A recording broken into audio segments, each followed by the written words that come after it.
Apa saja syarat sah sholat itu? Yang pertama adalah sholat hanya sah dilakukan oleh seorang muslim. Oleh seorang muslim.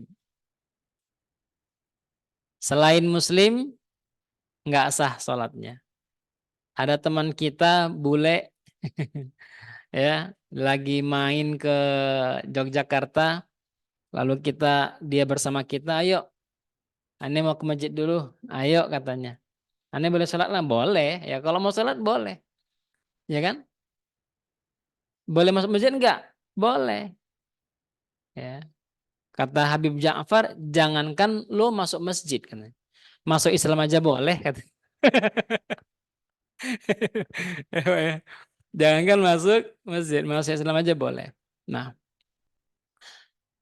artinya kalau ada orang yang murtad lalu dia sholat, tidak sah sholatnya. Ya. Kalau ada orang yang murtad lalu dia sholat, dia sudah menyatakan murtad. Lalu dia sholat, saya biasa sholat. Nggak sah sholat. Selama belum merusak akidahnya, belum merusak syahadatnya, maka dia wajib melaksanakan sholat. Sah melaksanakan sholat. Yang kedua, sholat hanya sah dilakukan oleh orang yang telah baligh. Ya, oleh orang yang telah baligh. Maka sholatnya anak kecil bukan tidak diterima. Ya, kalau diterima berarti ada penolakan juga, gitu ya. Perintah Rasulullah Sallallahu Alaihi Wasallam, anlimu auladakum as-salata wa hum fi sab'in. Anak kalian diajari sholat di umur 6 tahun. Ya. Itu diajari sholat loh Bapak Ibu. Cucu-cucu kita itu diajari sholat umur 6 tahun. Ya, kira-kira kalau umur 3 tahun dibawa ke masjid ngapain? Ya. Kan hari ini dilema kita begitu.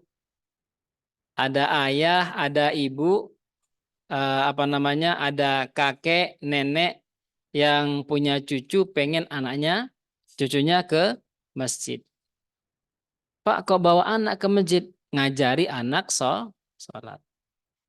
Ya, ini saya mau sampaikan ini supaya kita tidak dilematis dalam melaksanakan sholat. Ngajari anak sholat. Ngajarinya pas sholat. Iya. Gimana caranya? Nah, nanti kalau Abi sholat, lihat ya. Kalau takbir nanti gini, ya. Ikutin ya. Iya, kata anaknya. Betul nggak? Takbir ayahnya. Anaknya ikut takbir. Pasca takbir,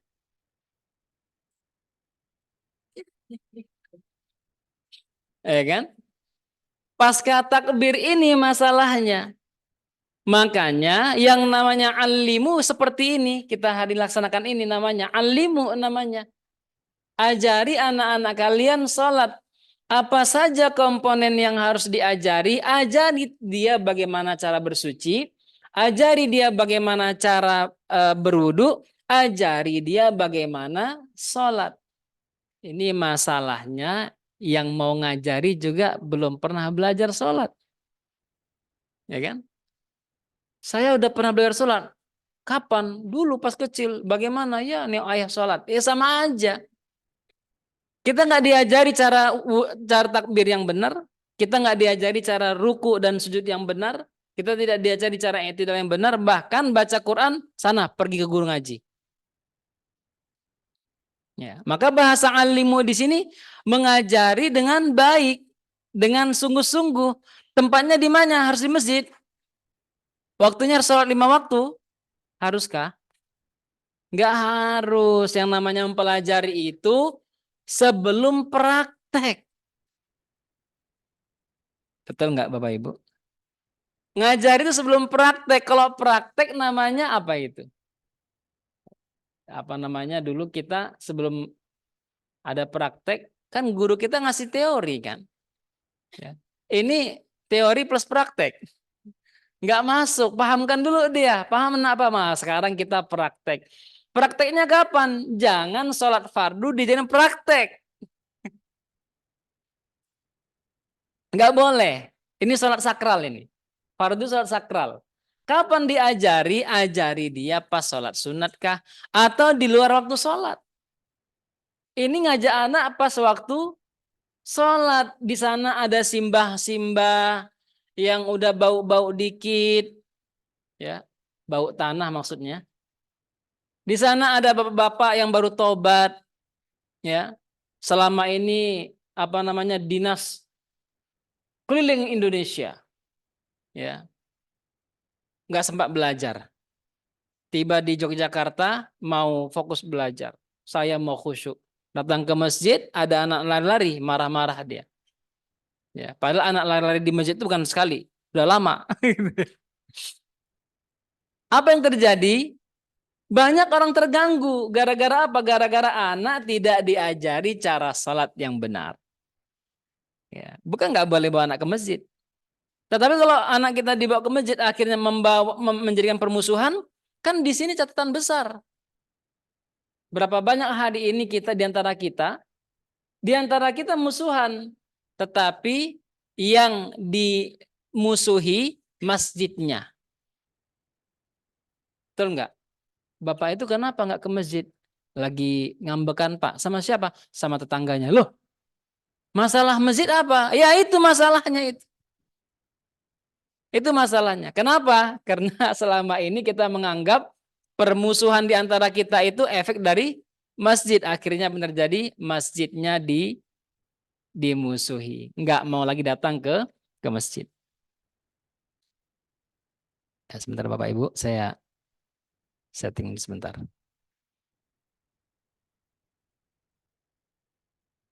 Ini tadi saya sudah persiapan supaya tinggal buka-buka. Qadarullah wa sya'afa'alah.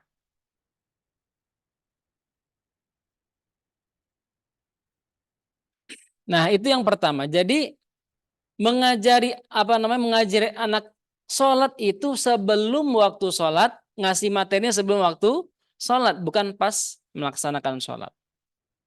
Nah, anak-anak sholatnya tidak diterima oleh Allah Subhanahu Wa Taala, tetapi menjadi bahan pendidikan untuk orang tua dan anak-anaknya juga. Oleh karena itulah kenapa dikatakan ajari anakmu sholat dan mereka di umur 7 tahun. Pukul mereka di umur 10 tahun. Mohon Bapak Ibu. Ternyata umur 10 tahun itu dalam pandangan fikih adalah awal mereka baligh. Jadi laki-laki perempuan itu mulai bisa baligh umur 9, umur 10 tahun. Makanya Ibunda Aisyah dinikahi oleh Rasul umurnya berapa? Berapa? 9 tahun. Kenapa umur itu sudah balik? Ya. Makanya hati-hati Bapak Ibu. Kami dulu tahun 2002, 2020 apa namanya mengadakan pertemuan dengan MUI. Waktu itu kami di bawah FUI walaupun saya juga berada di MUI waktu itu. Lalu teman-teman yang berada di Forum Ukhuwah Islamiyah menyampaikan keluhan kepada MUI, minta tolong supaya segera diselesaikan. Apa keluhannya? Tahun 2019 sampai 2020 mereka dapatkan kasus kehamilan di luar nikah 1.500. Ya, 1.500. Dan itu umur anak-anak yang sudah kena itu dari umur SD sampai SMA. Ya, SD sampai SMA kan gawat itu. Nah, yang SD ini ada yang kelas 5 SD, ada yang kelas 6 SD. Jadi potensinya ada. Setelah dia balik ada potensinya. Maka harus hati-hati. Nah, dikatakan dan pukullah anakmu di umur 10 tahun karena itulah puncak orang tua ngajari anak sholat Bapak Ibu. Kalau di umur ini Bapak Ibu kita gagal ngajari anak sholat, maka ujiannya makin berat. Ya, ujiannya makin berat. Dan semoga Allah bimbing kita untuk memaksimalkan ketaatan kita dalam hal ini.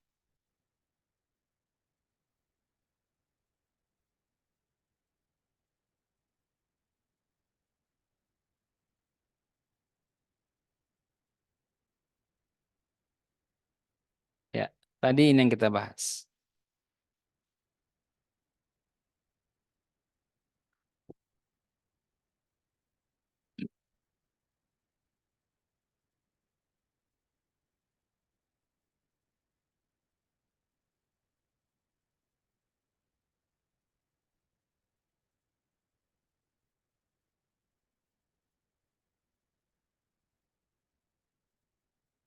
Baik, Bapak Ibu yang dirahmati Allah. Jadi bahasa baligh ini menjadi syarat sah agar seseorang melaksanakan sholat. Artinya setelah dia baligh tidak melaksanakan sholat, maka mulailah dosa ataupun pahala itu masuk kepada dia. Ketika dia melaksanakan kebaikan, di sana dicatat segala hal-hal yang berkaitan dengan dosa ataupun pahalanya. Yang ketiga, berakal. Ya. Artinya orang yang melaksanakan sholat ini dia paham sholat itu wajib. Ya. Dia paham sholat itu wajib. Yang kedua, makna berakal ini juga adalah dia sadar. Ya, dia sadar bahwa ini apa namanya akalnya itu tidak hilang. Dia tidak pingsan, termasuk tidak tidur juga. Makanya kalau ada orang tidur Bapak Ibu, qadarullah karena kecapean menyelesaikan tugas akhir tahun, ya banyak tuntutannya, tidurnya malam hari jam 12 sampai jam 7 pagi Bapak Ibu. Maka dalam hal ini dia tidak dikatakan lalai. Dia tidak dikatakan lalai atau meninggalkan sholat. Nah, kata Rasulullah, barang siapa di antara kalian mendapatkan dirinya ngantuk dan tertidur, maka hendaklah dia melaksanakan sholat saat dia terbangun dari tidurnya. Walaupun jam 10, Ustaz. Iya, walaupun jam 10. Niatnya apa? Usolli fardhu subuhi. Ya. Jangan sholat duha, Bapak Ibu. Sholat subuh dulu.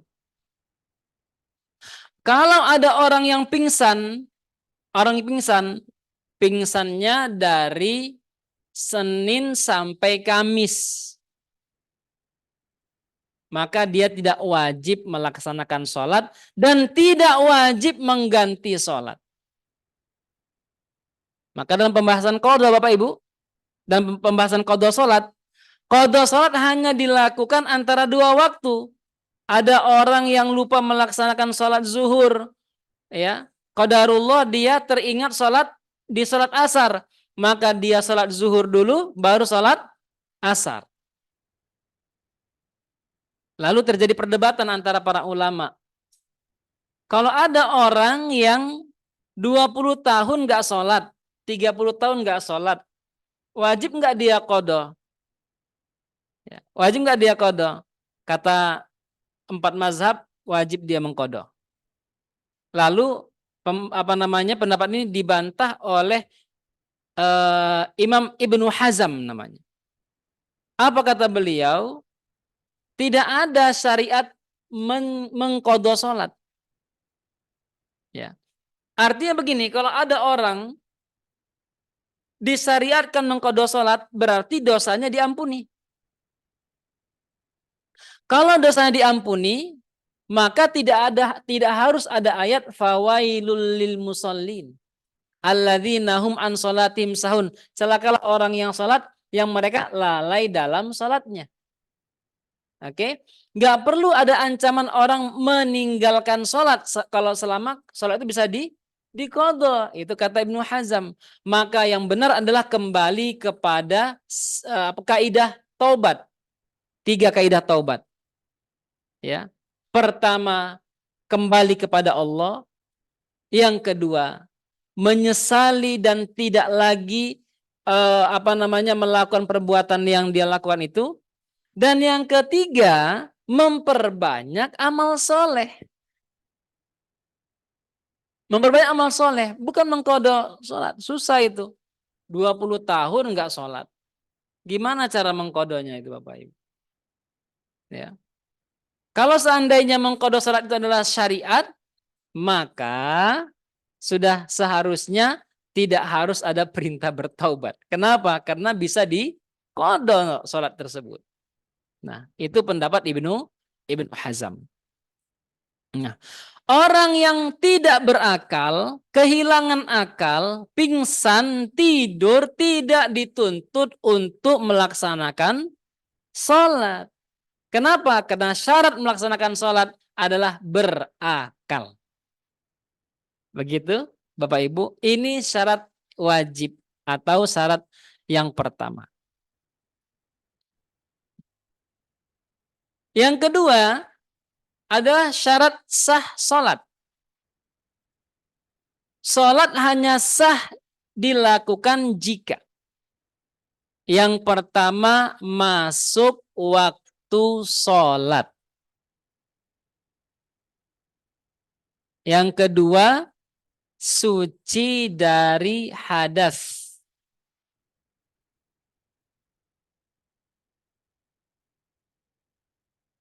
Yang ketiga suci badan, pakaian, dan tempat sholat kita dari najis. Baik yang terlihat ataupun tercium. Baik yang terlihat ataupun tercium. Boleh sambil diminum ya Bapak Ibu ya. Kalau ada permen juga boleh Pak. Ya, soalnya waktunya ini waktu yang spesial ini ya. Tadi saya bilang pas sebelum kemari saya bilang sama istri, Masya Allah ini cuacanya ini membuat pengen di rumah terus. Nah, yang keempat menutup aurat. Yang kelima menghadap kiblat. Yang keenam niat. Kalau seseorang melaksanakan sholat dan terpenuhi 6 hal ini sah sholatnya tanpa ada bantahan apapun. Bapak Ibu, mari kita bahas satu persatu.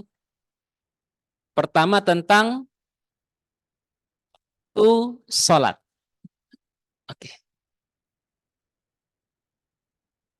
Masuk waktu sholat. Pertama, sholat wajib dikerjakan sesaat waktunya telah masuk. Takarannya adalah waktu bukan azan. Bukan azan. Menandakan waktu sudah masuk. Masalahnya muazinnya terlambat. Kok nggak azan-azan lah ini. Masalahnya kita begitu kan. Nunggu-nunggu azan kita nggak mau azan. Nunggu biar muazin yang azan. Ya jangan begitu. Ya. Kalau azan sebagai tolak ukur sholat sudah masuk, maka nanti kita akan kesulitan. Apalagi pas nunggu waktu buka puasa. Ya. Ternyata muazinnya lupa dia muazin. Dia makan terus, astagfirullah katanya. Ternyata saya harus azan. Maka salat wajib dikerjakan sesaat waktunya telah masuk. Oleh karena itulah kenapa Rasulullah menetapkan waktu salat bukan berdasarkan jam dinding atau jam digital. Tetapi apa? Pergerakan matahari. Rasulullah menentukan waktu salat pergerakan matahari. Bapak Ibu, dan penentuan waktu salat ini Itu adalah tauqifi, langsung dari Allah melalui Jibril alaihissalam.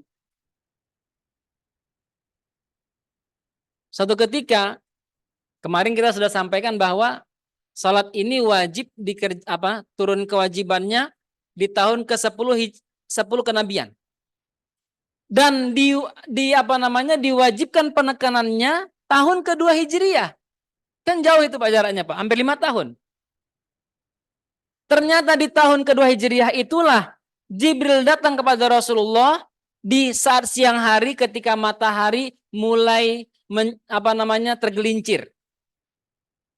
Datang Jibril, kata Jibril, wahai Muhammad, waktu zuhur dimulai saat ini, saat matahari tergelincir.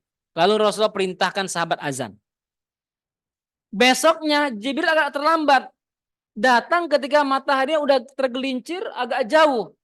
Datang Jibril kepada Rasulullah, wahai Rasulullah, ini adalah waktu zuhur pertengahan.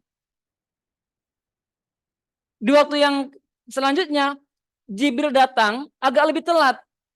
Sampai-sampai matahari bayangan manusia hampir sejajar dengan tubuhnya. Kata Jibril, wahai Rasulullah, ini adalah waktu bagian akhir dari sholat zuhur. Besoknya datang Jibril, ini adalah waktu asar, saat matahari, saat bayangan sejajar dengan tinggi tubuh manusia. Masuklah waktu asar. Begitulah seterusnya. Bapak Ibu yang dirahmati Allah SWT. Dan azan hanya boleh dikumandangkan ketika waktu sudah masuk.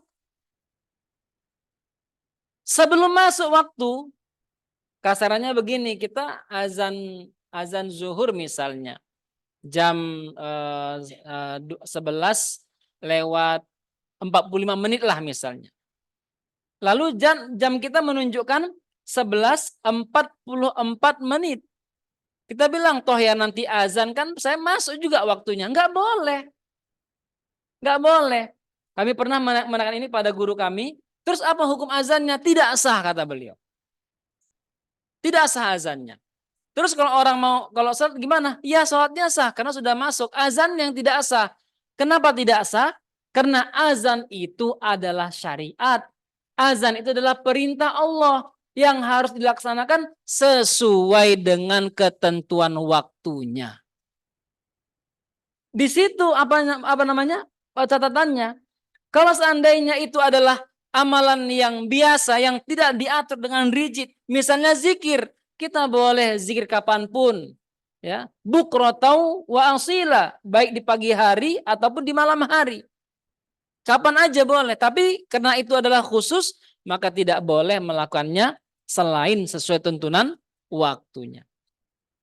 Dan yang ketiga, azan adalah tanda bahwa waktu sholat telah masuk, maka tidak sah azan sebelum waktu sholat tiba. Dan azan adalah ibadah yang agung, yang harus dilaksanakan dengan memenuhi standar ilmu yang baik. Hari ini kita menganggap azan itu kerjaan anak kecil. Ya, kalau ada orang tua di situ, anak kecil, azan. Apakah kita tidak membaca hadis Rasulullah SAW yang bersabda bahwa para muazin kelak di hari kiamat adalah manusia yang paling panjang lehernya di hari kiamat. Tapi mohon jangan diartikan letterlek, wah panjang leher macam jerapah dong. Bukan. Tetapi apa? Yang paling Allah kenal di akhirat kelak. Muazin itu. Sayangnya nggak ada muazin perempuan. Boleh aja sih untuk sholat perempuan. Bapak Ibu yang dirahmati Allah SWT. Hari ini kita menganggap azan itu adalah kerjaan orang yang nggak berguna. Misalnya ada pensiunan, nggak ada kerjaan dia. Ya sini aja Pak, azan aja Pak. Biar nanti ada kerjaan Pak. Di Haramain Bapak Ibu, Makkah dan Madinah, Azan itu pekerjaan orang luar biasa. Yang azan gelarnya profesor, doktor, Bapak Ibu. Ya. Pertanyaannya, apakah beda azan di Haramain dengan azan di Indonesia? Sama, pahalanya sama, cuman beda tempat, beda perlakuan. Dan disinilah kita punya catatan dalam pemahaman agama. Kalau di Arab rata-rata, muazin itu dapat SK dan diangkat menjadi ASN.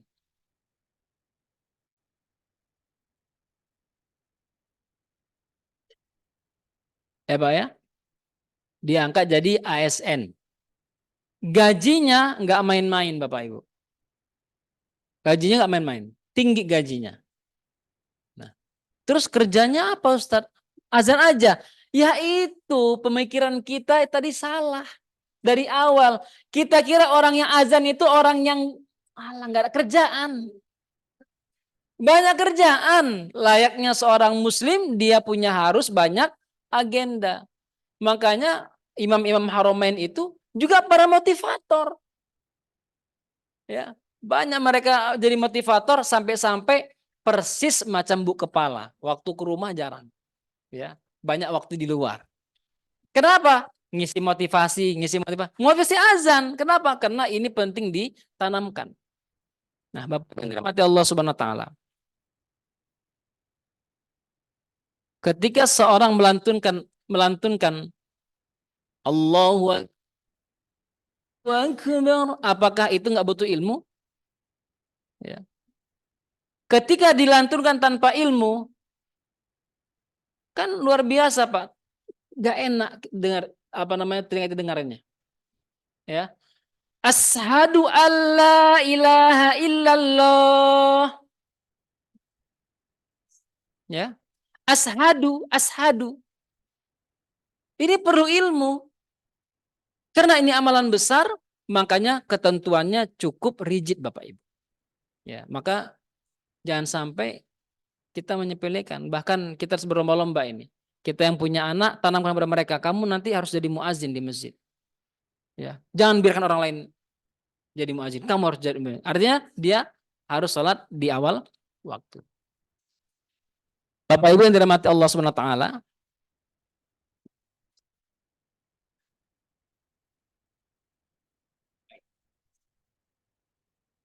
begitu pentingnya perkara waktu, terkhusus waktu sholat ini, sampai-sampai Allah menghubungkan waktu sholat dengan iman Bapak Ibu. Dengan iman. Apa kata Allah? Inna salata kanat alal mu'minina kitaban mauquta. Sesungguhnya sholat itu adalah wajib, ya kewajiban yang ditentukan waktunya atas orang-orang yang beriman. Dihubungkan waktu sholat dengan keimanan Bapak Ibu. Artinya apa? Orang-orang beriman, mereka adalah orang-orang yang mampu menjaga waktu-waktu sholat. Di situ catatannya.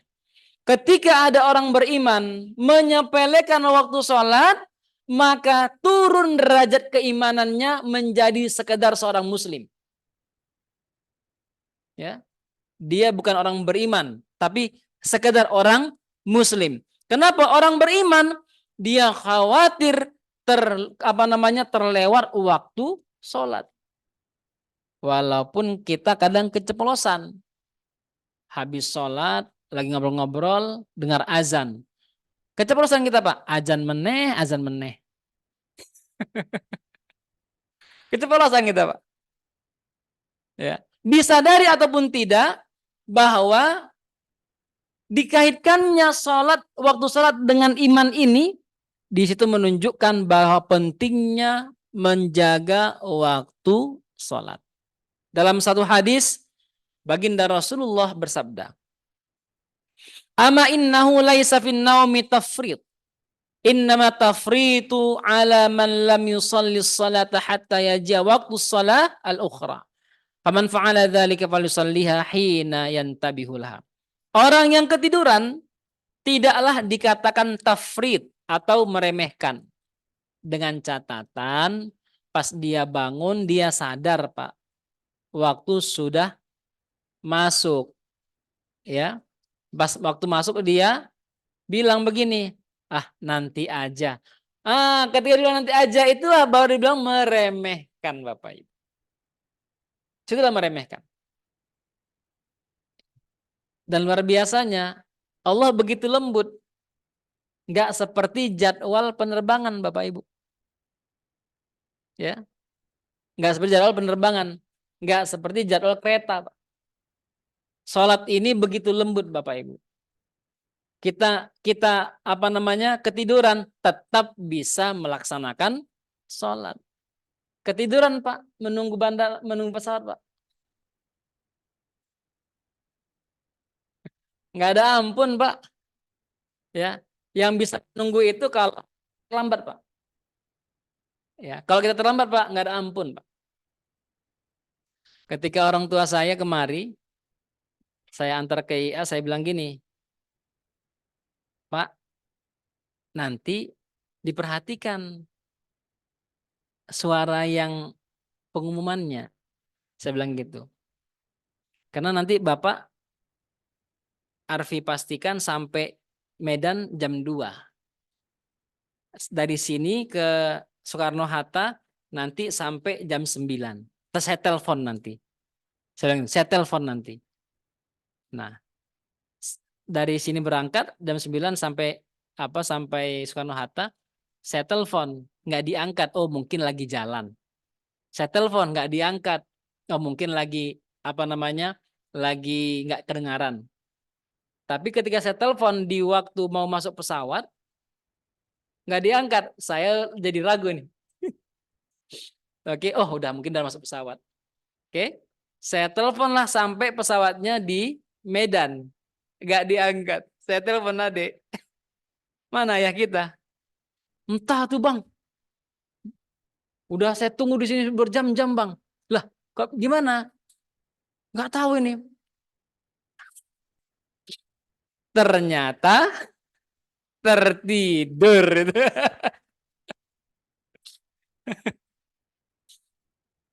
Untungnya baik, masih nggak bisa beli setengah harga kan? Saya bilang kan udah dibilang tadi pas sebelum berangkat hati-hati. Iyalah, ya maklum orang tua, ya nggak apa-apa, nanti tak ganti uangnya. Saya bilang gitu. Bapak Ibu, nah dan ini perkara ini menjadi kaidah yang lain. Kalau orang sholat, kalau orang-orang tertidur, kemudian dia lupa melaksanakan sholat, maka dia tidak dihitung dosa. Ketika ada orang tidak sengaja melakukan dosa, maka tidak dianggap berdosa. Kata Rasulullah, diangkat dosa dari 3 macam orang. Ya, diangkat dosa dari 3 macam orang. Yang pertama, anak kecil sampai dia dewasa. Anak kecil sampai dia dewasa. Berarti Ustadz kalau anak kecil melakukan dosa, nggak ditimpakan sama orang tuanya. Nggak ada kaidahnya itu. Nggak ada. Anak kita melakukan dosa, nyakitin orang. Dosanya kena ke kita, itu nggak ada kaidahnya. Dan Allah sudah sampaikan, wala taziru waziratun wizra ukhra. Sungguh dosa orang lain tidak bisa ditanggung oleh orang lain. Termasuk anak kita dan keluarga kita juga.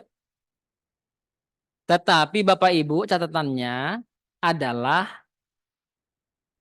Allah kelak akan bertanya, apa yang sudah kamu lakukan untuk menjaga hadiah yang telah saya berikan itu? Sehingga dia melakukan hal-hal yang tidak baik. Kenapa tidak kamu didik? Kenapa? Pertanyaan inilah yang berat kita jawab nanti Bapak Ibu. Itulah yang akan berpotensi membuat kita kena sanksi di hadapan Allah Subhanahu wa Ta'ala. Hati-hati. Jadi anak kecil sampai dewasa, dia tidak dihitung dosa sampai dia dewasa. Yang kedua, orang yang tidak tahu sampai dia tahu. Ya. Dia tidak tahu dosa sampai dia tahu. Ketika dia tahu maka dia berdosa ketika melaksanakan dosa. Mohon maaf Bapak Ibu, saya sering mengetengahkan contoh ini. Ada dua perempuan menikah dengan laki-laki kembar. Dua perempuan menikah dengan laki-laki kembar. Qadarullah tinggal satu rumah. Ya kan? Sebentar Pak. Oh, ini husnuzon dulu Pak ya, husnuzon dulu. Jangan suuzon Pak, husnuzon dulu. Ya. Kan biasa itu apa namanya kalau apa namanya pengantin pengantin muda, pasangan-pasangan muda itu kan pulang ke rumah langsung lompat minta gendong. Ya. Abang kata ini laki-laki kejut. Saya bukan abangmu, saudara abangmu. Oh katanya gitu. Maka dia nggak berdosa Pak. Ya, tidak berdosa. Sampai dia tahu. Makanya hati-hati Pak. Orang yang tidak tahu sampai dia tahu. Yang ketiga, orang yang pingsan sampai dia sadar. Orang yang pingsan sampai dia sadar. Dalam hadis yang lain, orang yang tidur sampai bangun. Dalam hadis yang lain, orang yang gila sampai dia sembuh. Maka 6 orang ini diangkat dosa dari mereka, walaupun mereka sampai bahasanya ada orang gila membunuh orang lain. Dia tidak berdosa. Karena dia tidak berdosa, maka jangan dimarahin. Anak-anak jangan dimarahin. Ya, dia umur 6 tahun nggak sholat, jangan dimarahin. Nggak baca Quran, dia dididik baca Quran. Ya. Terlambat dia bangun, dia dibangunkan sampai dia bangun. Bapak Ibu yang dirahmati Allah Subhanahu wa taala. Nah, ini penting menjadi pemahaman kita.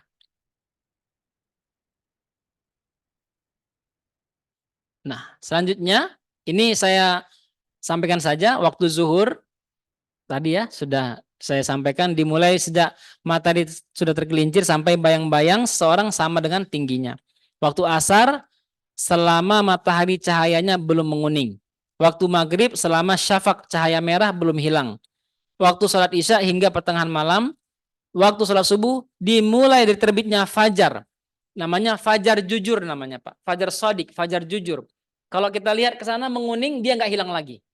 Tapi kalau kuning hilang itu namanya masih apa namanya fajar kidb, belum fajar yang sebenarnya.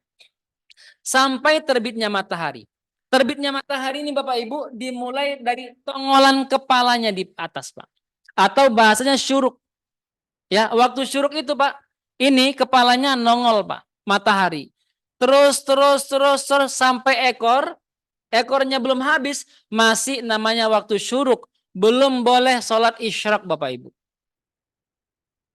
Ya, belum boleh sholat isyraq. Kapan sholat isyraq dilakukan? Ketika matahari total sudah naik, tidak lagi terlihat di ufuk timur, dia bernempel dengan bumi. Itu namanya sholat waktu isyraq. Makanya kita sering membahas ini di masjid-masjid yang ada timer waktu isyraq. Ketika saya lihat waktu isyraq misalnya kita sholat subuh jam 4.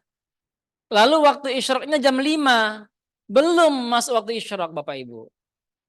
Belum. Nah, karena waktu isyraq itu nama ulama jaraknya adalah 90 sampai 100 menit setelah azan subuh. Atau sesaat azan subuh. Baru dimulai dia isyraq. Dan di sini banyak orang yang tidak tahu sehingga melaksanakan waktu isyraq, salat isyraq saat matahari terbit dan ini adalah waktu yang makruh melaksanakan sholat. Dan yang paling disayangkan Bapak Ibu, gara-gara kita tidak punya ilmu, ya saya melihat fenomena di Haramain, ya orang-orang penuh dengan semangat dan ini penting kita perhatiin Bapak Ibu, semangat harus didorong dengan ilmu. Kalau tidak, dia akan menjadi amalan yang sia-sia atau bahkan menjadi penyebab makruh atau murkanya Allah Subhanahu wa taala. Ada orang lagi berada di Haramain. Lalu setelah subuh dia tawaf. Nunggu waktu isyraq. Nah, sebelum waktu isyraq, Hijr Ismail dibuka, kan pada masuk. Pada masuk. Langsung sholat 2 rakaat setelah sholat subuh. Hukumnya apa Bapak Ibu? Sholat itu yang dilakukan di Haramain ataupun di Indonesia hukumnya sama, apalagi di Haramain. Hadisnya keluar di mana? Di Madinah. Ya, waktu setelah subuh dan setelah asar tidak boleh melaksanakan sholat sunnah karena itu adalah waktu yang makruh. Di sini yang perlu kita pahami bersama pentingnya ilmu itu. Kita doa nangis-nangis, ternyata kita melaksanakan sholat di waktu yang dimakruhkan oleh Allah dan Rasulnya. Bapak Ibu yang dirahmati Allah SWT. Nah, ini saya mau bertanya Bapak Ibu. Mana lebih tepat sholat di awal waktu atau pada waktunya? Sholat di awal waktu atau sholat pada waktunya? Mana yang lebih tepat? Awal waktu. Saya bertanya, dalilnya apa? Ya, yang benar adalah sholat tepat pada waktunya. Ya, dan ini Bapak Ibu, kenapa tadi kita berikan catatan waktu sholat zuhur dimulai dari tergelincirnya matahari sampai bayangan sejajar dengan tubuh kita. Hari ini terjadi problem di antara kaum muslimin yang, mohon maaf mungkin bahasa saya berlebihan, yang baru tobat, yang baru hijrah, yang baru demam agama Bapak Ibu. Apa yang terjadi? Mereka membuat ikatan kerja di suatu tempat dengan tanda tangan bahwa Anda masuk jam 7.30, pulang jam 3, istirahat jam 12 sampai jam 1. Oke, azan berkumandang jam 11:30 Bapak Ibu. Lalu dia bilang, sholat di awal waktu adalah lebih utama daripada pekerjaan ini. Akhirnya apa Pak? Dia izin ke atasannya, nggak diizinkan lah. Wajar nggak diizinkan? Ya wajar nggak diizinkan. Lalu dia pergi. Akhirnya dia di PHK Bapak Ibu. Di PHK dia. Saya bilang, ini efek dari tidak paham agama. Kalau dia paham agama, maka mustahil terjadi seperti ini. Dan efek buruknya banyak. Apa diantaranya Bapak Ibu? Itu manajer dia atau orang-orang kantor dia akan mengatakan, ternyata Islam agama yang sempit toh. Ternyata Islam sulit ya jadi orang Islam itu. Harus sholat tepat di awal waktu. Sulit ya jadi orang Islam itu. Ini efeknya. Kenapa? Dia tidak paham agama.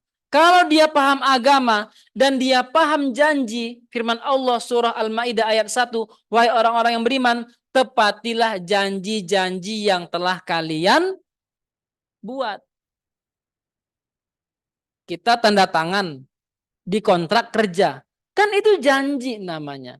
Datang jam 7.30, istirahat jam 12, jam 12 sampai jam 1, lanjut kerja. Lalu kita potong itu Bapak Ibu. Itu menunjukkan kita sedang melanggar perintah Allah secara tidak langsung. Terus yang benar seperti apa? Sholatlah pada waktunya. Sholat zuhur itu dimulai dari tergelincirnya matahari sampai matahari bayangan kita sejajar dengan tinggi tubuh kita. Apa zuhur nggak bisa dikerjakan jam 12? Apa zuhur tidak bisa dikerjakan jam 12.30? Bisa. Bisa dikerjakan. Disinilah butuh kita ilmu Bapak Ibu. Disinilah pentingnya ilmu. Ketika amalan kita dilakukan dengan ilmu, kita akan mendapatkan kesuksesan yang terang benderang. Ya, Bapak Ibu yang dirahmati Allah, Yang tepat adalah sholat pada waktunya. Dari Ibnu Mas'ud radhiyallahu anhu, dia berkata, aku bertanya kepada Rasulullah, ya Rasulullah, amalan apa yang paling afdol? Rasulullah bersabda, sholat pada waktunya. Ya, sholat pada waktunya. Makanya saya sering kalau lagi rapat dengan tim, ya, Ustadz udah azan. Saya bilang, kita sepakat dulu, mau sholat sekarang atau mau sholat di akhir. Kalau kita sholat sekarang, kita nanti balik, lanjut lagi, mungkin udah pada capek dan sebagainya. Kalau kita lanjutkan, selesai, kita sholat tenang. Kita sholat tenang. Saya nggak tahu apakah itu saya bilang dan mereka terima karena leader, atau diterima karena ustadz yang ngomong. Nggak tahu saya. Tapi yang mau saya sampaikan adalah pemahamannya tadi. Bahwa orang masuk dalam sholat dalam keadaan tenang jauh lebih bisa khusyuk daripada apa? Motong rapat, habis itu mikir-mikir rapat. Oh nanti sebentar lagi saya ngomong nih, ngasih ide apa ya? Ngasih masukan apa ya? Seperti apa ya? Terjadi dalam sholat. Bapak Ibu yang dirahmati Allah SWT. Itu yang pertama tentang waktu sholat. Yang kedua tentang Yang kedua, syarat yang kedua adalah bersih dari hadas, suci dari hadas. Hadas adalah perilaku yang menjadikan seorang keluar dari sifat suci. Perilakunya, bukan zatnya, perilakunya. Ya, orang buang air besar, buang air kecil, seseorang mengeluarkan angin, itu namanya proses perilakunya. Dan ini ada dua, hadas terbagi dua, hadas kecil, hadas besar. Hadas kecil dalam bahasa yang lain, semua yang bisa selesai dengan wudhu, itu hadas kecil. Hadas besar adalah yang mewajibkan kita mandi terlebih dahulu, baru suci. Keluarnya sesuatu dari dua jalan, yaitu kubul, kemaluan, dan dubur bagian punggung. Walau nanti bahasa kubul ini bisa juga diartikan segala yang masuk dari mulut. Tapi dia menjadi keluar. Muntahan maksudnya. Ada orang yang muntah. Ya. Ini membatalkan atau tidak? Kata para ulama, kalau sengaja batal. Kan ada diet. Muntah. Makan dulu nih, puas-puasin. Oh enak. Habis itu colok mulut. Supaya keluar semua. Kenapa mau diet? Itu hukumnya berdosa Bapak Ibu. Haram dilakukan. Nah, kata para ulama, ada dua sifat muntah. Yang pertama, muntah pasca proses pencernaan sudah berjalan. Yang kedua, muntah sesaat seorang makan. Yang kedua, itulah yang membatalkan wudhu, najis. Yang pertama, yang kedua, itu yang tidak membatalkan wudhu. Orang makan, lu keluar dia. Ya, belum terjadi proses pencernaan. Sedangkan kalau dia sudah terjadi pencernaan, muntah, maka muntahannya najis, yang muntah batal wudhunya. Nah, kemudian harus besar keluarnya cairan dari kemaluan disebabkan dorongan nafsu. Bapak Ibu yang dirahmati Allah Subhanahu wa taala, surah Al-Maidah ayat ke-6. Allah berfirman, hai orang-orang yang beriman, apabila kamu hendak mengerjakan sholat, maka basuhlah mukamu dan tanganmu sampai dengan siku. Dan sapulah kepalamu dan basuhlah kakimu sampai dengan kedua mata kaki. Bapak Ibu mohon maaf, saya mau menyampaikan kaidah wudhu. Kaidah wudhu, pertama wudhu itu sah. Ada orang wudhu ambil air langsung basuh wajah, basuh tangan, hapus kepala, basuh kaki. Tanpa ada basuh tangan dulu, cuci mulut, hidung, sah wudhunya. Jika dilakukan dengan baik. Kaidah wudhu kaidah wudu, basuh, usap, kaki dibasuh. Membasuh itu ambil air, ditumpahkan ke wajah. Ya. Ambil air, tumpahkan ke wajah, diratakan. Basuh itu ambil air, tumpahkan ke tangan, diratakan. Ambil air, tumpahkan ke tangan, diratakan. Menghusap itu, ambil air, buang airnya. Hapuskan ke kepala. Membasuh kaki, ambil air, tumpahkan ke kaki. Maka tidak benar kalau ada orang ambil air, lalu ditumpulkan ke kepalanya. Namanya mandi. Ya, namanya mandi. Nah, Bapak Ibu perhatikan ya. Disinilah catatan kenapa saya tidak pernah setuju orang haji atau umroh bawa botol spray itu. Ustadz, apa hukumnya wudhu dengan itu? Karena pemahaman saya, wudhu itu basuh, usap, basuh. Maka kalau kita gini-gini, ini ngapain? Hah? Baru kita gini-gini. Ada yang netes nggak? Nggak ada yang netes. Di sini masalahnya. Di sini masalahnya. Itu.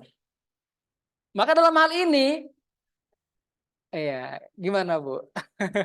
Maka dalam hal ini, yang benar adalah kita ambil air walaupun sedikit, tapi bisa kita membasuh bagian wajah kita itu.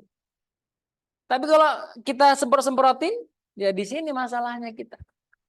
Lalu ketika saya sampaikan seperti ini, masa sih Ustaz? Ya itu masalahnya. Kita bicara ilmu, masalahnya kita bicara ilmu ini. Nah, selanjutnya Bapak Ibu, jika kamu junub, maka mandilah. Jika kamu sakit atau dalam perjalanan atau kembali dari tempat buang air atau menyentuh perempuan lalu kamu tidak memperoleh air, maka bertayamumlah dengan tanah yang baik. Nah, wudu atau tayamum, ya. Kemudian Bapak Ibu, dalam satu hadis Rasulullah bersabda yang artinya dari Abu Hurairah radhiyallahu anhu, dia berkata, Rasulullah shallallahu alaihi wasallam bersabda, Allah tidak akan menerima salat orang yang berhadas sampai dia berwudu. Artinya apa? Dia sedang atau barusan melakukan proses hadas. Ini ada kisah yang menggelitikkan ini. Ya. Ini kena ngomongnya orang Medan, jadi saya sampai dengan bahasa Medan.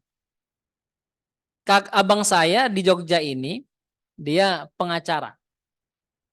Arfi kan? Iya Bang. Kutanyalah kau dulu katanya. Oh iya siap Bang. Kalau orang sholat kentut batal ya? Ya batal lah dia bilang. Masa pulang enggak? Oh gitu ya. Terus dia gimana? Harus keluar. Oh gitu. Terus kalau dia ngimamin kentut gimana?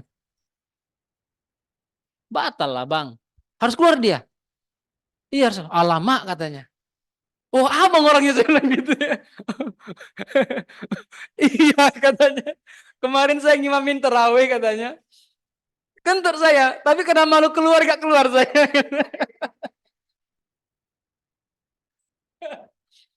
Baru pertanyaannya baru lagi. Terus apa hukum sholat jamaahnya? Makmumnya bagaimana? Ya. Maka hukum sholat jamaahnya, dosa imam tidak bisa ditimpakan ke makmum. Ya, artinya apa? Jamaahnya sah, hanya imamnya yang tidak sah. Begitu ya Pak ya. Jadi dahsyat ini Pak, pembicaraan seperti ini. Dalam satu hadis Rasulullah bersabda dari Abdullah bin Umar radhiyallahu anhu berkata, aku mendengar Rasulullah bersabda, tidak akan diterima salat yang dilakukan tanpa bersuci dan tidak akan diterima sedekah yang berasal dari harta curian. Tidak diterima sholat orang yang tidak bersuci kalau tidak mendapatkan, mohon maaf, kecuali jika dia tidak mendapatkan alat bersuci dan waktu sholat hampir habis. Maka seseorang boleh sholat dalam keadaannya. Dia udah berupaya mencari ke kanan, ke kiri, tidak ada air, debu juga tidak ada. Maka dia terpaksa sholat dengan keadaannya, dan qadarullah pas dia sholat, selesai sholat, Assalamualaikum warahmatullah, Assalamualaikum warahmatullah, turun hujan, Pak. Ya, maka dia tidak harus mengulangin sholatnya. Ya, tidak harus mengulangin sholatnya. Yang ketiga, suci badan, pakaian, dan tempat dari najis yang terlihat atau tercium. Ya. Dari najis yang terlihat atau yang tercium. Najis adalah benda atau zat, baik padat ataupun cair, yang keluar dari dua jalan kemaluan dan dubur, termasuk diantaranya muntahan. Baik dari manusia ataupun binatang, dengan catatan binatang tertentu. Ya. Benda atau zat yang keluar, baik dia padat ataupun cair. Nah, dalam surah Al-Mudassir Allah berfirman, wa thiyabaka fatahhir, dan bersihkanlah pakaianmu. Wa ahidna ila Ibrahim wa Ismail an tahhira baiti lit-taifina wal-aakifina warruk'i sujud. Telah kami perintahkan kepada Ibrahim dan Ismail, bersihkanlah rumahku untuk orang yang tawaf, yang i'tikaf, dan yang ruku serta yang sujud. Ya, makanya kalau kita ke Haramain, nggak susah kita mendapatkan tempat yang banyak debunya. Nggak ada. Kenapa? Dibersihkan. Dan ini perintah Allah, dan ini yang dijalankan sekarang, Bapak Ibu. Makanya petugas di sana itu 24 jam bekerja, Pak. Ya, saya pernah mengkritisi, Pak. Ya, salah satu manajemen masjid. Beberapa masjid itu kan bangga, Pak, dengan infak-infaknya, Pak. Ya. Dengan apa namanya, fasilitasnya masjidnya yang keren-keren. Saya bilang, Pak, satu tanda, Pak, masjid itu bersih. Apa, Ustadz? Sini, Pak, sini. Saya bawa ke mimbar, Pak. Ini loh, Pak. Set. Nih, Pak. Debu semua, Pak, isinya, Pak. Ya, Pak. Kan di bawah itu, Pak, ya. Di bawah kan mimbar itu, ya. Kan jangan dibersihkan tuh. Saya bilang, ini, Pak. Kalau ini masih kotor, Pak, berarti standar kebersihannya masih di bawah rata-rata, Pak. Yang kedua, Pak, sini, Pak, sini, Pak. Saya ajak jalan, Pak. Ini mikrofon yang untuk tempat berdirinya itu. Kakinya itu, Pak. Ini, Pak, ya. Lihat, Pak. Set, saya bilang gitu. Ah, ini, Pak. Ini kalau ini aja nggak dibersihkan, Pak, apalagi yang lain, Pak. Perkara-perkara yang sederhana yang kita luput hari ini. Gitu. Nah, Bapak Ibu, di Haramain dibersihkan 24 jam. Nggak boleh ada tempat yang kotor. Bahkan kalau hujan deras, bisa hanya dalam nggak sampai 1 jam, udah kering lagi, bersih, dan bisa dibuat untuk sholat. Bapak Ibu yang dirahmati Allah SWT. Dalam hadis yang lain, dari Abu Hurairah radhiyallahu anhu, dia berkata, Rasulullah bersabda, bersihkanlah diri dari kencing, karena kebanyakan siksa kubur berasal dari bekas kencing tersebut. Ya, apa namanya, yang biasa di tempat yang berdiri atau yang jongkok juga, tapi posisinya di tempat yang keras. Potensi untuk cipratan kencing itu ada. Maka berhati-hati ketika buang air kecil dan berhati-hati ketika beristinja.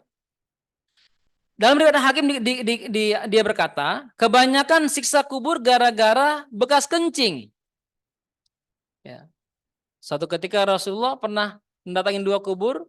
Kata Rasulullah, dua orang ini sedang diazab, kata Rasulullah. Yang pertama diazab karena nggak hati-hati buang air. Yang kedua diazab karena apa? Sering tidur sebelum melaksanakan sholat isya. Dan dia sampai dia melewati sholat isya dan bangun untuk melaksanakan salat subuh. Bapak Ibu yang dirahmati Allah Subhanahu wa taala. Nah, termasuk najis itu Bapak Ibu, kalau ada orang dia sholat, selesai sholat, dia baru nyadar, ada yang bilang, Pak, di sana ada najis. Oh, Masya Allah. Apakah dia harus mengulangi sholatnya Bapak Ibu? Tidak. Dia tidak harus mengulangi sholatnya. Sholatnya sah dan tidak perlu diulangi. Tetapi ketika dia sholat, sebelum sholat, dia begini. Kok bau ya? Aduh, kok bau gitu. Nah, dia udah merasa nggak tenang dengan baunya ini. Dan dia ragu-ragu apakah dari bajunya atau tidak. Lalu dia tetap melaksanakan sholat. Selesai sholat, ketahuan najisnya. Maka sholatnya tidak sah. Dan dia harus mengulangi sholatnya. Ya. Dalilnya apa? Sabda Rasulullah, da' ma yuribuka ila ma.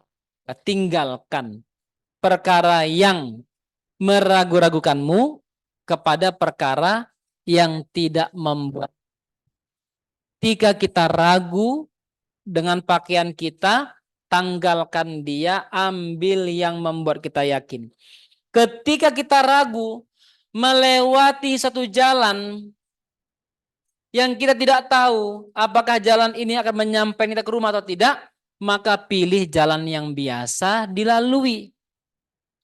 Ketika kita ragu memilih satu pekerjaan, apakah pekerjaan ini saya ambil atau tidak? Kalau saya ambil gimana? Kalau saya tidak ambil gimana? Maka ambil yang kita pasti paham dan mampu menyelesaikannya. Bapak Ibu, saya sudahi dulu materinya. Sampai di sini mungkin ada beberapa hal yang bisa kita diskusikan menambah pemahaman kita.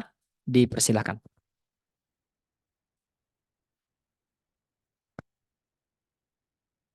Ya, silakan. Ya.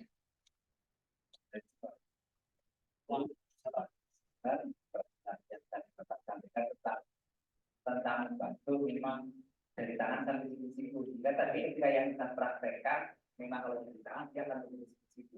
Tapi dengan dunia sekarang dengan keran, kan akhirnya dari sini ke tangan. Demikian juga dari kaki sampai mata kaki tetap kan bajunya dari atas sampai ke bawah. Ini terkait yang membantu tadi. Apakah kalau tadi seperti itu memang berarti tangan sampai di situ bagaimana dengan menaikkan dengan keran? Yang pertama. Terus yang kedua terkait bahwa orang yang tidak mengetahui sampai mengetahui itu menjadi kata besar. Saudara kita mungkin di belahan pedalaman sana mungkin dia memang belum tahu tentang Islam kayak Papua dan mungkin di belahan yang lain karena mungkin dia negara yang non Muslim sehingga dia belum pernah mendengar sekali tentang Islam. Bagaimana dengan terima kasih Bapak. Ya.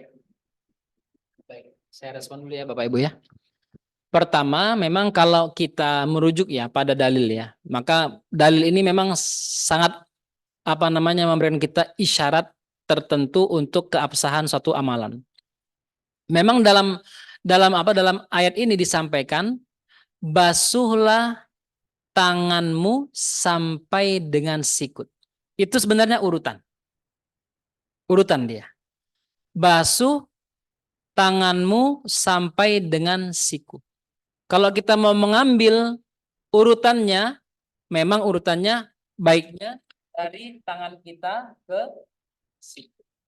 Tapi kalau kita mau ngambil esensi, artinya tangan itu terbasuh. Gitu ya, esensi. Tangan itu terbasuh. Cara apapun yang kita lakukan untuk membasuh, selama bagian wilayah tangan sampai sikut ini terbasuh dengan niat wudhu, maka sudah termasuk dalam kategori membasuh tangan itu. Ini yang pertama. Yang kedua, ini sebenarnya walau sebagian bahasanya mengenai dengan materi ini, tapi pembahasan materi seperti ini dia masuk dalam pembahasan muqaranatul adyan.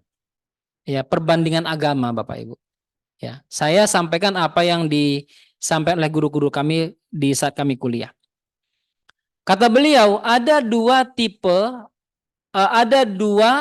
pendapat ulama dalam mensifati orang seperti ini. Yang pertama, dia disebut ahlul fatrah. Ada orang disebut ahlul fatrah. Apa itu ahlul fatrah? Ahlul fatrah itu adalah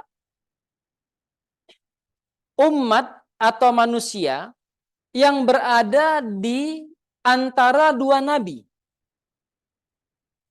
Dia tidak berada di masa Nabi Isa dan juga tidak berada di masa Nabi Sulaiman atau Nabi Musa. Jaraknya ini memang ada yang ratusan tahun, ada yang ribuan tahun. Namanya ahlul fatrah. Ya. Apa kata para ulama tentang ahlul fatrah ini? Yang pertama, mereka mengatakan kalau mereka adalah orang yang sering melakukan perjalanan, ya, sering melakukan perjalanan, maka mereka adalah orang yang berkemajuan. Artinya mereka akan sedikit atau banyak akan bersinggungan dengan kitab-kitab yang diturunkan oleh Allah kepada nabi yang sebelumnya. Oke. Disinilah letak ketentuan yang pertama, mereka apakah ikut atau tidak ajaran nabi yang sebelumnya. Kalau mereka ikut, maka mereka digolongkan oleh umat terdahulu yang berpegang teguh dengan agamanya. Kalau tidak, mereka digolongkan oleh orang yang membangkang agama. Yang kedua, ahlul fatrah yang kedua adalah yang sama sekali tidak bersinggungan dengan kitab-kitab sebelumnya atau orang-orang yang ada di sekitar mereka. Sehingga mereka hanya komunitas dan tidak masuk peradaban apapun kepada mereka. Kata para ulama, maka yang menghukumi mereka adalah tabiatnya. Fitrah manusianya. Karena fitrah itu, walau tidak ada ajarannya, mohon maaf ini ya, walau tidak ada agamanya, walau tidak ada keyakinannya, semua orang sangat paham bahwa ketika ada orang yang melawan orang tua, maka ini anak kurang baik. Nggak butuh agama Bapak Ibu. Nggak butuh agama untuk itu. Kalau ada orang yang menipu orang lain, nggak butuh agama untuk membuat dia itu sadar dia menipu. Nggak butuh agama. Walau agama melegalkannya. Artinya apa? Itu perkara yang buruk. Mengajarkannya. Tidak butuh agama bagi manusia untuk menghukumi orang yang berzina itu buruk. Nggak butuh agama. Sampai mohon maaf ini. Mungkin Bapak Ibu pernah mendengar cerita beberapa suku yang di Papua. Ya, mereka kalau lagi demen sama anak kampung sebelah, datang seperti orang menyerang. Setelah itu memperkosa di sana. Itu terjadi itu. Udah setelah mereka terperkosa, mau pergi aja udah selesai. Pertanyaannya, itu diwajarkan nggak? Nggak ada yang mewajarkan itu. Nggak ada yang mewajarkan itu. Itu namanya ahlul fatrah. Nah, yang kedua, kalau kita ambil objeknya adalah orang-orang sekarang yang tinggal di pedalaman, maka pendapat yang kedua dari golongan pertama itu dimasukkan kepada pendapat orang-orang sekarang ini. Selama mereka memang tidak tersentuh dengan apapun, maka yang menghukumi mereka adalah fitrah mereka. Kalau mereka hidup dengan fitrahnya, fitrah yang Allah berikan itu, mereka hidup dengan itu, maka mereka akan masuk surga. Begitu pendapat para ulama. Tetapi ketika perbuatan mereka ini berseberangan dengan fitrah, karena fitrah ini relatif condong kepada kebaikan dan mereka tidak mau mengikutinya, maka disinilah mereka dihukumi sebagai orang yang ahli neraka. Begitu Pak, yang saya pahami. Yang lain silakan.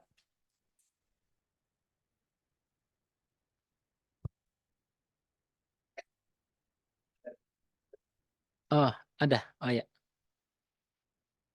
Oh ya, siap.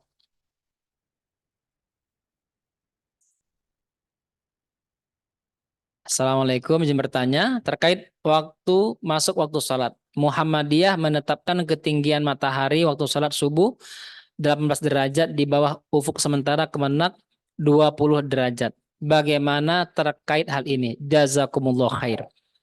Sebenarnya kalau kita mau mengambil apa ya? Mau mengambil normalnya yang namanya ijtihad, kita boleh mengambil mana yang kita yakini lebih benar. Silakan, nggak ada masalah. Yang masalah itu kan ketika dipolitisasi, Bapak Ibu. Contohnya nih, saya mau mempolitisasi perkara ini, Pak. Apa yang saya buat? Saya sahur ikut NU, Pak. Ikut Kemenak, buka ikut Muhammadiyah, Pak. Lebih cepat ya, Pak ya? Ah, itu yang nggak boleh. Itu yang nggak boleh. Maka komitmen yang dibutuhkan di sini. Ya, pendapat ini kan sudah apa namanya sudah di bukan hanya di Indonesia sampai tingkat internasional antara antara apa namanya Asia Tenggara dengan Mesir itu mereka memiliki perbedaan pendapat dalam masalah ufuk itu. Ya, bahkan kami di Libya dulu kami pernah mendengar ada imam tidak mulai qomat atau azan sampai dia pastikan apa terangnya matahari itu sudah dipastikan terbit. Baru dibilang, ayo azan. Azan, sholat subuh, sholat qobliyah baru langsung qomat. Nah, ini memang yang begini, kita perlu keyakinan. Kita mau yang mana ini? Kita ikut yang Kemenak ataupun yang Muhammadiyah. Insya Allah Muhammadiyah dengan tarjihnya mereka memastikan itu di 18 ya. Yang Kemenak di 20. Tafadhol, insya Allah dua-duanya diberkahi Allah. Ya. Yang lain silakan. Ya.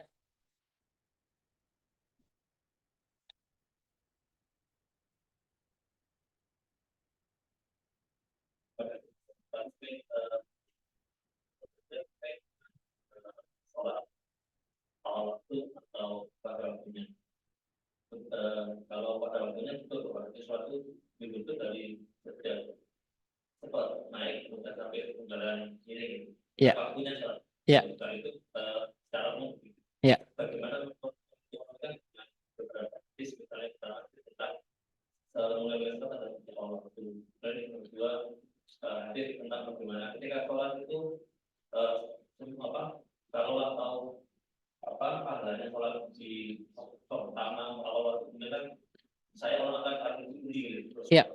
Ya. yang ketiga berkaitan dengan sholat di awal muslim berarti kan kalau beberapa orang mengatakan bahwa bukan orang yang tidak sholat tanpa ahli sholatnya itu bukan berarti kemudian tidak sholat tapi dia sholat tapi kemudian dia lalai kemudian tadi menunda waktu dan sebagainya. Ya. Ini dikaitkan dengan misalnya kemampuan seorang pemimpin ya tadi apa bisa diselesaikan Ya. ketika dengan waktu mengatur sholatnya misalnya melakukan kalau juga kalau sholat pelaku dan ada sholat semuanya Ya.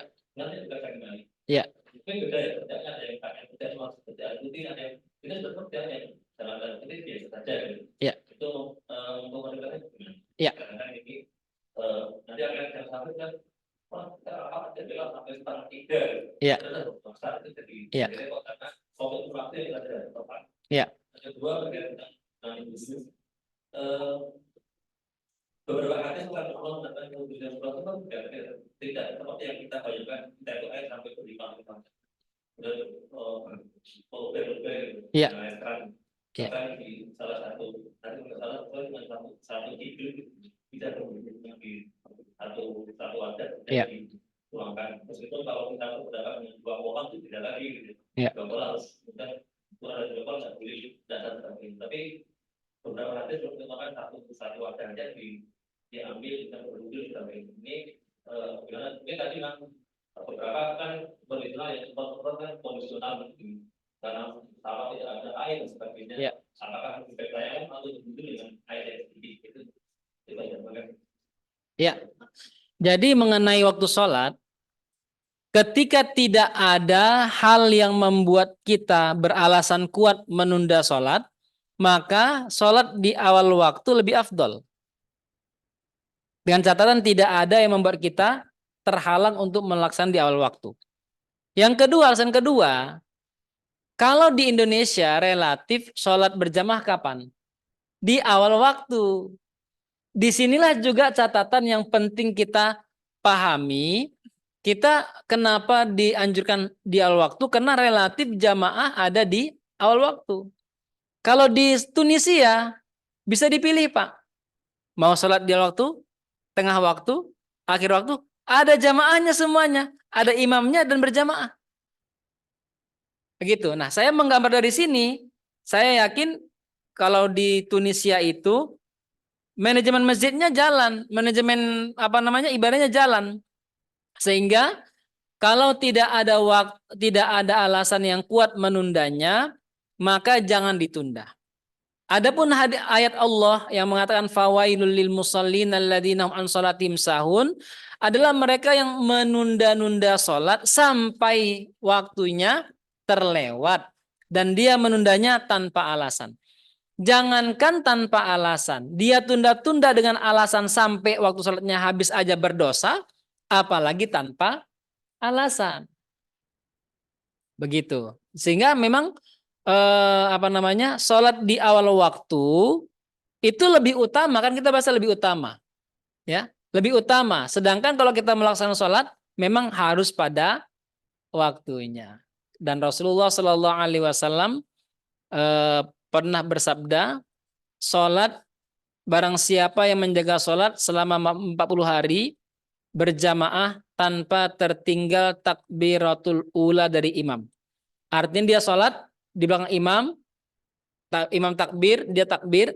Kata Rasulullah, dia akan terbebas dari dua perkara. Yang pertama terbebas dari sifat munafik, yang kedua terbebas dari azab api neraka. Nah, dengan catatan apa? Mengikuti takbiratul ihram dari imam. Artinya di awal waktu. Kalau dia datang masbuk nggak termasuk. Walaupun dia tetap ikut berjamaah. Yang kedua mengenai wudhu. Spesifik tadi Pak? Situ. Iya. Jadi memang kalau kita membahas tentang wudhu, tema yang paling terakhir dibahas di wudhu itu adalah tema iktisad fil wudhu. Hemat dalam berwudhu.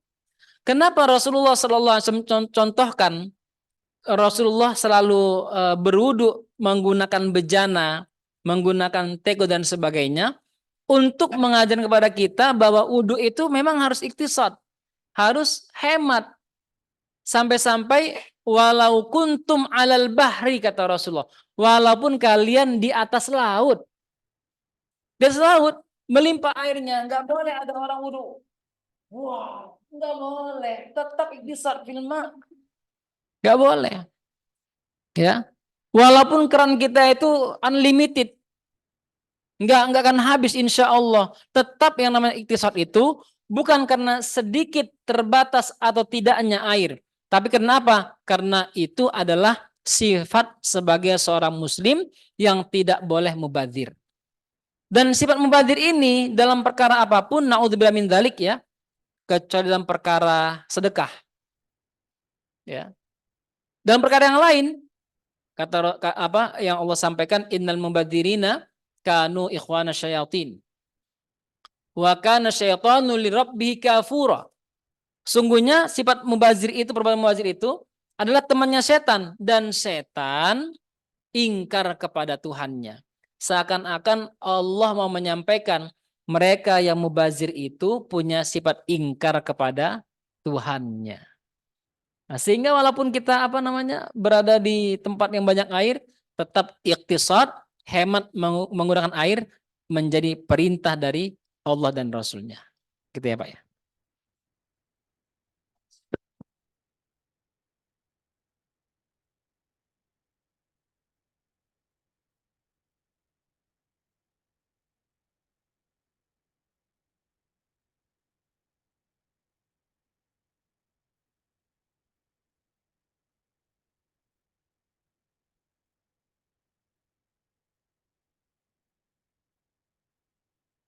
kemudian kembali. Nah, apakah itu juga kita sudah anggap sebagai sah, artinya sholat itu tidak sah. Artinya nanti kalau toh beliau meninggal itu kemudian kita sholatkan, atau tidak dan sebagainya. Ya. Kemudian yang kedua, mohon dijelaskan tentang hukum makmum pada orang yang khusus. Dan kemudian Makmu orang masbuk. masuk. Kemudian yang ketiga, saya pernah mendengar bahwa kita boleh mengulang sholat untuk menemani jika ada jamaah yang sendirian. Ya. Ya. Ya. Ketika orang murtad diketahui oleh orang lain, maka keislaman dia juga harus diumumkan di depan orang lain. Selama tidak ada orang yang mengatakan keislaman dia, maka dia termasuk kufur. Selama tidak ada. Artinya memang orang yang masuk Islam itu harus disaksikan Bapak Ibu. Disaksikan. Orang murtad dia, lalu masuk gitu, saya udah masuk Islam lagi. Saya pengen saksinya nggak ada. Nggak sah Bapak Ibu. Walaupun dia melaksanakan sholat tidak sah. Dan inilah yang kita khawatirkan ketika kami dulu membuat agenda dakwah di daerah Kulon Progo Bapak Ibu. Kalibawang ke atas sana Bapak Ibu. Nah di sana orang keluar masuk Islam seperti makan kacang Bapak Ibu. Saya terakhir itu ketemu sama ibu-ibu. Assalamualaikum Pak Ustadz. Waalaikumsalam. Pak Ustadz, alhamdulillah saya Islam lagi. Kan saya bingung. Saya tanya, udah berapa kali Bu? Ya ini yang ketiga. Tapi sayang Ustadz, suami saya belum masuk Ustadz kata.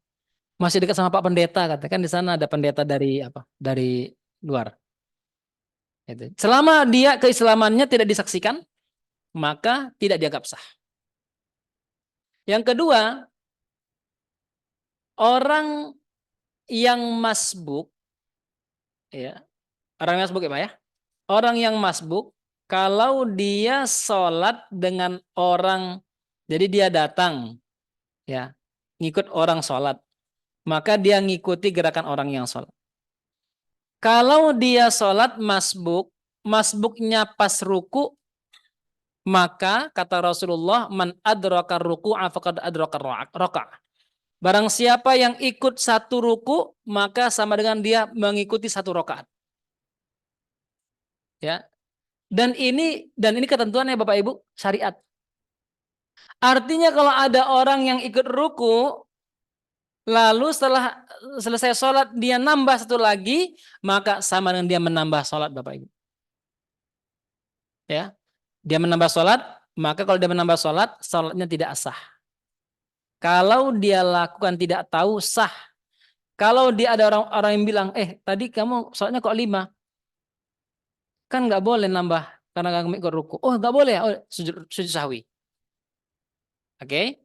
Nah maka kalau ada orang yang ikut ruku, selain ruku semua perbuatannya, setelah ruku maka dia harus mengulangi atau menambah satu rakaat yang dia tertinggal.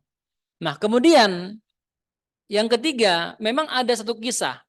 Suatu ketika ada dari seorang sahabat dari Banu Salamah datang kepada Rasulullah di sholat asar. Ketika sampai, dia mendapatkan para sahabat sudah berada di masjid. Dalam keadaan yang begitu sedih ya, karena saya mau menjaga, ternyata terlambat. Lalu melihat wajah dia yang sedih, kata Rasulullah begini, siapa di antara kalian yang mau bersedekah untuk sahabat kita ini? Datanglah Abu Bakar. Saya ya Rasulullah. Kata Rasulullah, wahai Abu Bakar, kamu sholat jadi imam, dia jadi makmum. Artinya, boleh kalau diminta. Kalau tidak diminta, kita nggak boleh ikut. Menawarkan nggak boleh. Kalau diminta. Ya. Termasuk kita mengarahkan orang lain. Mas, mau sholat apa? Sholat zuhur. Ini bapak ini baru sholat. Boleh begitu. Tapi kalau kita nawarkan, saya belum mengetahui bagaimana. Tapi karena Rasulullah, siapa yang mau menemani sahabat ini? Diminta. Saya Rasulullah. Kamu sholat, kamu imamnya, dia makmumnya. Boleh Pak. Gitu ya Pak ya. Ya.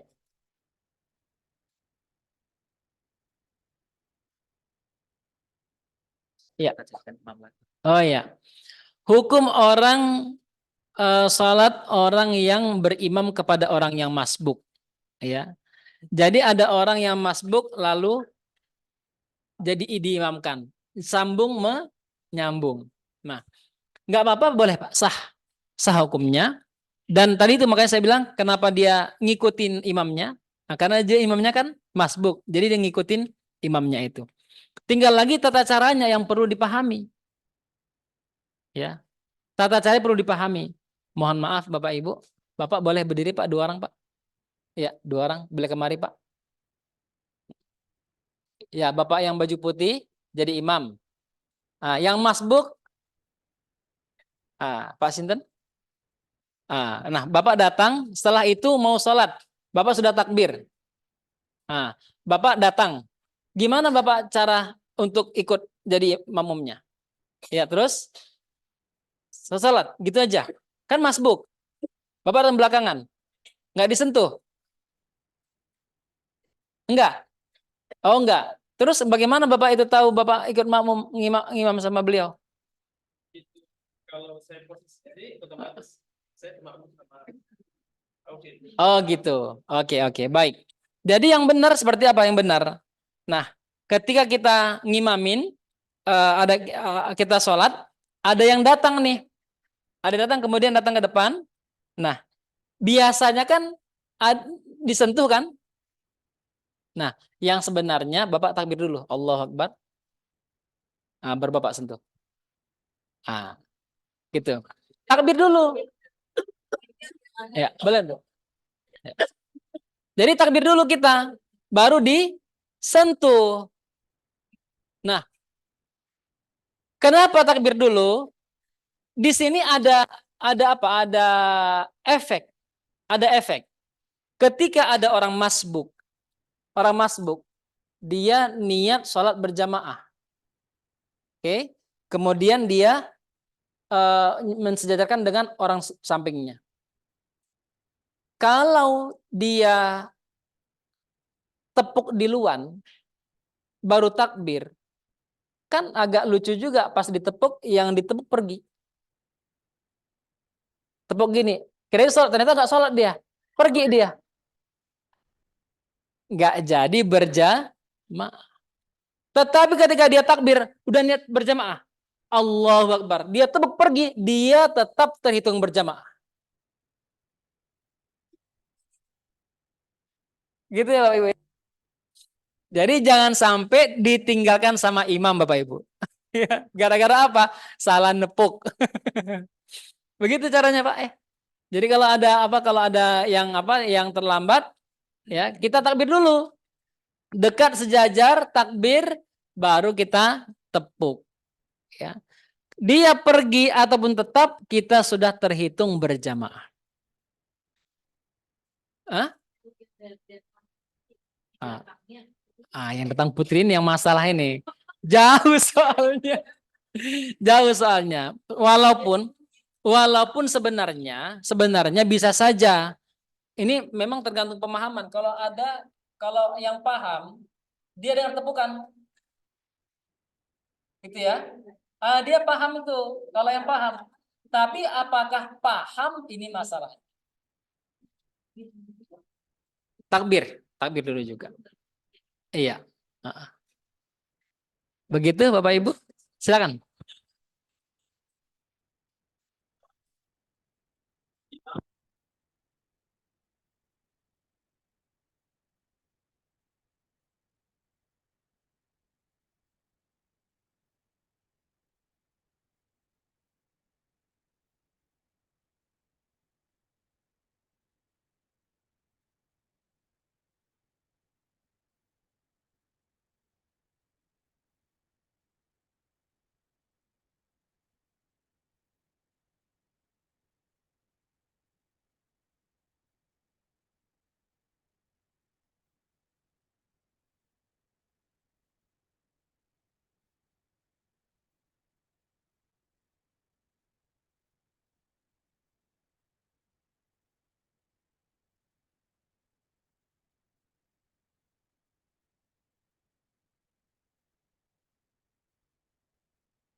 Terus, ya.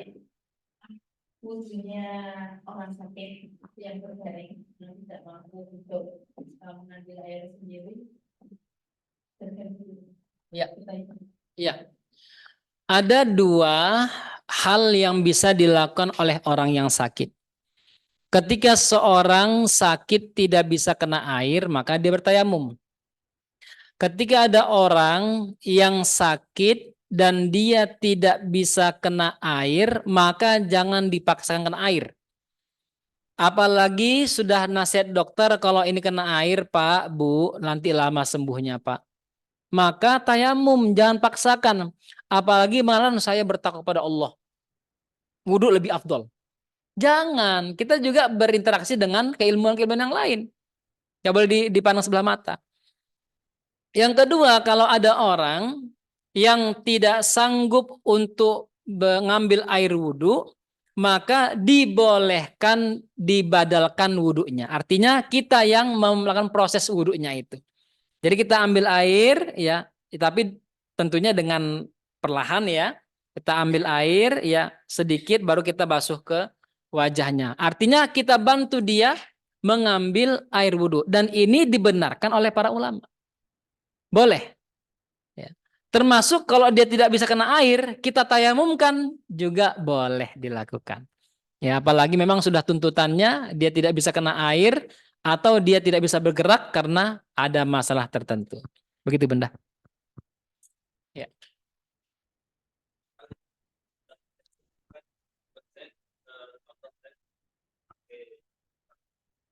Perban. Oh iya, infus. Artinya kan sebenarnya bagian yang lain tidak ada masalah. Ya. Apakah dan daya untuk daya saja seperti Ya. atau wudhu semua atau Iya. Tidak ada perilaku wudhu dan tayamum dilakukan. Nggak boleh. Nggak ada ketentuannya. Kalau nggak wudhu dari tayamum. Nah, tetapi sebagian ulama dalam kitab fikih sunnah dikatakan kalau bagian itu bisa dilindungin, ya, ditutup sebentar supaya nggak kena air, maka dia boleh menggunakan air wudhu. Tetapi kalau lukanya memang sensitif, lebih baik menghindari air wudhu dan menggunakan tayamum. Iya, iya, iya, iya, iya, iya, iya. Kalau kalau kalau bagian infusnya kan nggak terlalu besar ya. Jadi dibasuh yang bisa dibasuh saja semampunya. Iya, tapi kalau kata dokter nggak boleh ya tayamum. Begitu. Iya, betul, Pak. Ya, baik. Begitulah Bapak Ibu. Semoga bisa menambah ilmu dan pemahaman kita ya. Dan saya mohon maaf pekan depan, Pak. Saya nggak tahu, semoga sehat ya. Biasa banyak capek-capeknya itu. Saya tanggal 22 pagi berangkat untuk melaksanakan ibadah umroh. Saya mohon izin dulu. Insya Allah kita lanjut di awal bulan Februari. Insya Allah. Semoga bermanfaat dari saya. Assalamualaikum warahmatullahi wabarakatuh.